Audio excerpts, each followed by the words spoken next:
नमस्ते जी।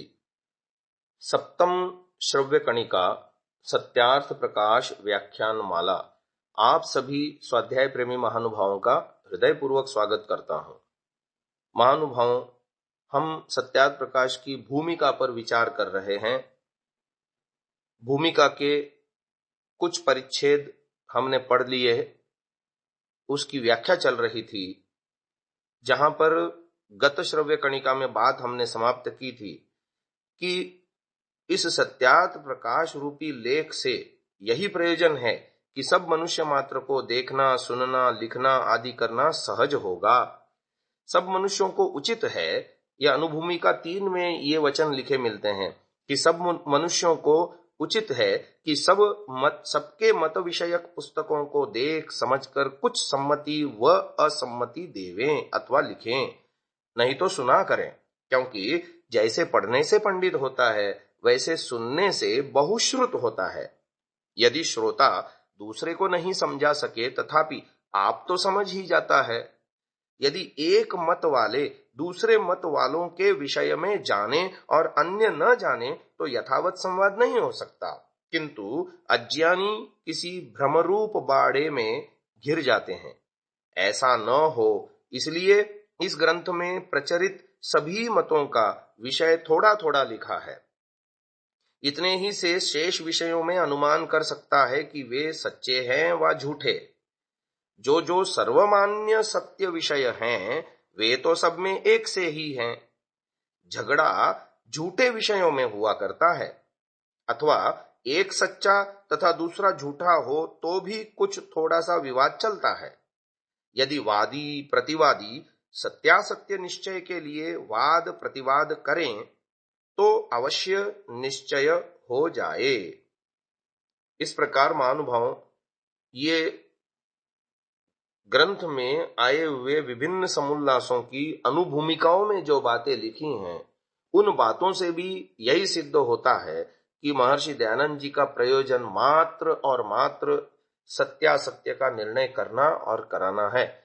किसी को दिल दुखाना या किसी को नीचा दिखाना, ऐसा व्यक्तिगत आक्षेप करने का महर्षि दयानंद जी का लेश मात्र भी आशय नहीं रहा। फिर भूमिका में आगे वो लिखते हैं, जो मनुष्य पक्षपाती होता है वह अपने असत्य को भी सत्य और दूसरे विरोधी मत वाले के सत्य को भी असत्य सिद्ध करने में प्रवृत्त होता है। इसलिए वह सत्य मत को कभी प्राप्त नहीं हो सकता। इसीलिए विद्वान आप्तों का यही मुख्य काम है कि उपदेश व लेख द्वारा सब मनुष्यों के सामने सत्य असत्य का स्वरूप समर्पित कर दे। पश्चात वे स्वयं अपना हिताहित समझकर सत्यार्थ का ग्रहण और मिथ्यार्थ का परित्याग करके सदा आनंद में रहें। महानुभाव, इस प्रकार ये लेख केवल मनुष्यों की उन्नति व सत्यासत्य के निर्णय के लिए है, अर्थात सब मतों के विषय में थोड़ा थोड़ा हमको ज्ञान हो जाए। इससे मनुष्यों को परस्पर विचार करने का समय मिले और एक दूसरे के दोषों का खंडन करके गुणों का ग्रहण हम कर सकें परस्पर। न किसी अन्य मत पर, न इस मत पर झूठ मूठ बुराई व भलाई करने का प्रयोजन है, किंतु जो भलाई है वह भलाई और जो बुराई है वही बुराई सबको विदित होवे। न कोई किसी के झूठ को चला सके और न सत्य को रोक सके, और सत्यासत्य विषय प्रकाशित किए जाने पर भी जिसकी इच्छा हो वह माने व न माने, किसी पर भी बलात्कार नहीं किया जाता। और यही सज्जनों की रीति है कि अपने व पराये दोषों को दोष व और गुणों को गुण जानकर गुणों का ग्रहण करे और दोषों का परित्याग करे, और हठियों का हठ दुराग्रह कम करता जाए। यह अनुभूमिका चतुर्थ के ऋषि वचन है। महानुभाव, हम आगे का लेख पढ़ते हैं। एक बहुत ही महत्वपूर्ण वाक्य आ रहा है सत्यार्थ प्रकाश भूमिका का। वो लिखते हैं, मनुष्य का आत्मा सत्यासत्य का जानने वाला है, तथापि अपने प्रयोजन की सिद्धि, हठ, दुराग्रह और अविद्यादि दोषों से सत्य को छोड़ असत्य में झुक जाता है। परंतु इस ग्रंथ में ऐसी बात नहीं रखी है, और न किसी का मन दुखाना व किसी की हानि करने का तात्पर्य है, किंतु जिससे मनुष्य जाति की उन्नति और उपकार हो। सत्यासत्य को मनुष्य लोग जानकर सत्य का ग्रहण और असत्य का परित्याग करें, क्योंकि सत्य उपदेश के बिना अन्य कोई भी मनुष्य जाति की उन्नति का कारण नहीं है। तो हमने देखा इस परिच्छेद में ऋषि दयानंद ने कितनी बढ़िया बात लिखी कि सत्य का स्वरूप क्या है। 5वें समुल्लास में सत्य का लक्षण इस प्रकार करते हैं, जैसा आत्मा में वैसा मन में, जैसा मन में वैसा वाणी में, और जैसा वाणी में वैसा कर्म में वर्तना। अर्थात जो पदार्थ जैसा हो उसको वैसा ही समझना, बोलना, वैसा ही आचरण करना सत्य कहलाता है। योग दर्शन के अंतर्गत साधन पाद में 30वां सूत्र है, जिसमें सत्य का स्वरूप वर्णन करते हुए व्यास भाष्य में लिखते हैं, सत्यम यथार्थे वाङ्मनसे यथा दृष्टम तथानुमितम यथा श्रुतम तथा वाङ्मनश्चेति परत्र स्वबोध संक्रांतये वाग्युक्ता सा यदि न वंचिता भ्रांता वा प्रतिपत्तिवंध्या वा भवेदिति। अर्थात यथाभूत अर्थयुक्त वाक्य और मन ही सत्य है। अर्थात जिस प्रकार का देखा गया, अनुमान किया गया अथवा सुना हुआ है, उसी प्रकार का वाक्य और मन अर्थात कथन और चिंतन सत्य कहलाता है। वह वाक्य यदि वंचनात्मक यानी किसी को झुठलाने वाला, या भ्रांतिकारक यानी किसी को भ्रम पैदा करने वाला, या श्रोता के पास अर्थ शून्य हो, तो वह वाक्य अर्थ शून्य न हो, यानी भ्रांति पैदा करने वाला न हो, श्रोता के लिए अर्थ शून्य न हो और किसी को वंचनात्मक झुठलाने वाला न हो, तभी वह सत्य कहलाता है। वृद्ध चाणक्य 2:60 का यह वचन है, मनस्येकम वचस्येकम कर्मण्येकम महात्मनाम। आत्मा की पवित्रता क्या है कि जीवात्मा स्वभाव से तो पवित्र है, इसलिए वह सत्यासत्य का निर्णय करने में सर्वथा समर्थ है। अन्यत्र वे लिखते हैं, मनुष्य का आत्मा यथायोग्य सत्यासत्य का निर्णय करने का सामर्थ्य रखता है।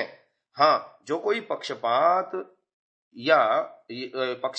के यान पर आरूढ़ होके देखते हैं, उनको न अपने न पराये गुण और दोष विदित हो सकते हैं। यह अनुभूमिका प्रथम के वचन है। जबकि इस ग्रंथ को लिखने का उद्देश्य क्या है, इसके विषय में आगे भूमिका में लेख मिलता है।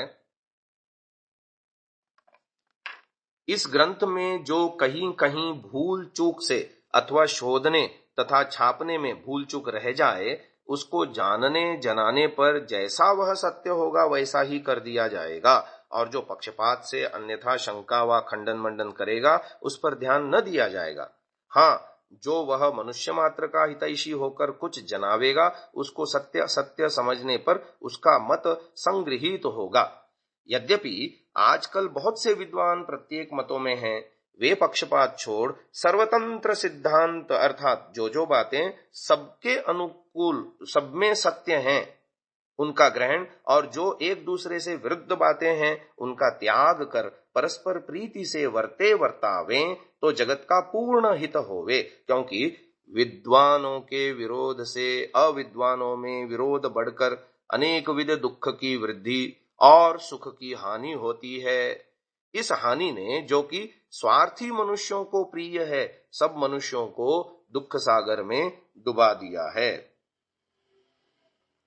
महानुभाव, इस वचन की व्याख्या हम अगली श्रव्य कणिका में करेंगे। अभी इसको यहीं विराम देते हैं। इति ओम शम। वीडियो को अंत तक देखने के लिए आप सभी महानुभावों का हार्दिक धन्यवाद।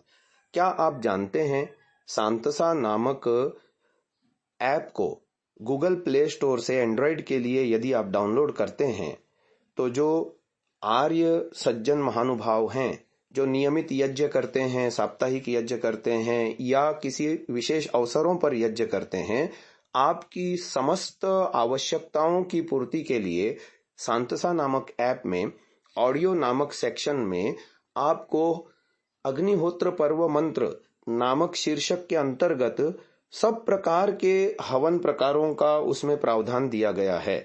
जैसे दैनिक हवन, सुबह और सायंकाल अलग अलग करने का हवन या दोनों समय का एक ही समय में करने का हवन, साप्ताहिक हवन, आर्य समाज के साप्ताहिक सत्संगों में होने वाला हवन, विशेष अवसरों पर जैसे जन्म दिवस हुआ या अन्य कोई दिवस हुआ हवन, और आर्य पर्व पद्धति जो आर्य समाज में हर कहीं मनाई जाती है, प्रत्येक पर्व का अलग अलग हवन, यहाँ तक कि वृष्टि यज्ञ भी, तथा विशेष मांग पर जनता के हमने अंत्येष्टि संस्कार भी, उसका भी हवन हमने रिकॉर्ड करके ध्वनि मुद्रणालयों में ससंगीत उसमें हमने डाला है और आप इसका लाभ उठा सकते हैं।